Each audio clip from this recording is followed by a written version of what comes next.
आध्यात्मिक साधनेच्या नावाखाली महिलेवर अत्याचार केल्याच्या प्रकरणातील आरोपी ऋषिकेश वैद्य याच्या शोधासाठी पोलिसांनी हालचाली वेगवान केल्या आहेत.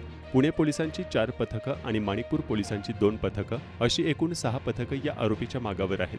दरम्यान तपासात एक महत्त्वाचा मुद्दा समोर आला आहे. पीडित महिलेच्या तक्रारीवरून आरोपीने तिचे आक्षेपार्ह फोटो दाखवून ब्लॅकमेल करत 11 मे 2025 रोजी वसईतील हॉटेल वेस्टर्न इन येथे बोलावून जबरदस्ती केली होती.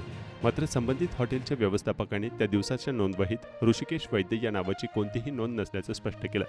याशिवाय या घटनेला सुमारे 1 वर्षाचा कालावधी उलटून गेल्यामुळे हॉटेलमधील त्यावेळचे सीसीटीव्ही फुटेजही उपलब्ध नसल्याची माहिती समोर आली आहे. त्यामुळे आरोपीने हॉटेलमधील कोणत्या नावाने नोंद केली होती याचा शोध घेणे आता तपासासाठी अत्यंत महत्त्वाचे ठरत आहे. सध्या पोलिसांकडून हॉटेल रेकॉर्डची सखोल छाननी सुरू असून अन्य पुरावे गोळा करण्याचे कामही वेगाने सुरू आहेत. आरोपी अद्याप फरार असून त्याचा शोध घेण्यासाठी पोलिसांकडून व्यापक मोहीम राबवली जात आहे.